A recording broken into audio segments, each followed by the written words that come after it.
the first thing is this. If you don't know where to start and you don't know your mission in life and you're young in this, like, do this.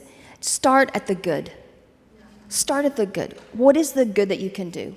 What is it? Do that. Do all the good you can, and any good at all. Any good at all. Just start there. If God brings somebody in your life and he puts it in your head, you got to help them, then it's on you. It's nobody else's calling. It's your calling, right? This kid came into our life. He's one of the interns. His name is Musa. And Musa is not Malawian.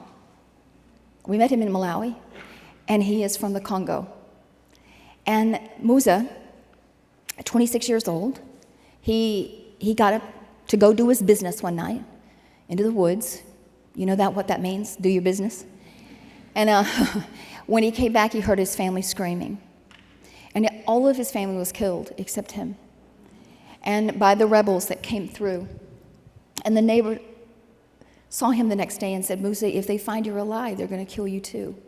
And he started on a journey, and he walked out of the Congo and into Malawi. And everywhere we went, Musa was there with us. He was an intern. He was a translator. If we were sweeping the floors, he was sweeping the floors. Every time we turned around, it was almost spooky. He was right there. And until everybody got it, that we're here for him. He's here for us, but we're here for him. What is it that we could do? And when we learned the entire story over the 2 weeks, we realized, Musa's ours.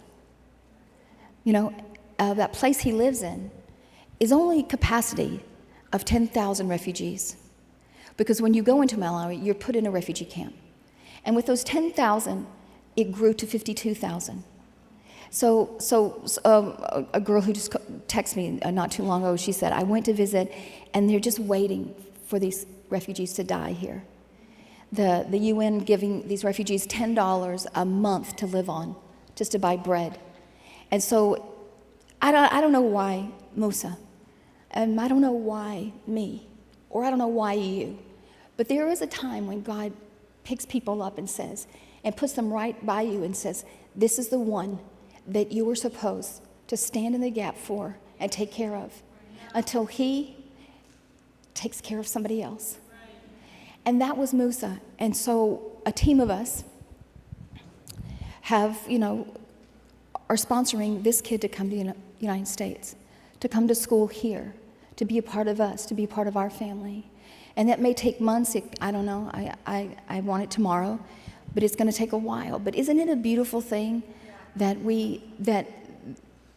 for him and for us? What a gift for us if we would have this man. He knows 6 languages. He's learning his 7th. And so with being in a refugee camp and losing all of his family and having nothing and just barely being able to go to college, here he is with the good he has, with this ability for languages. He's using everything he's got to get out of poverty, to get out and use it for the good of people.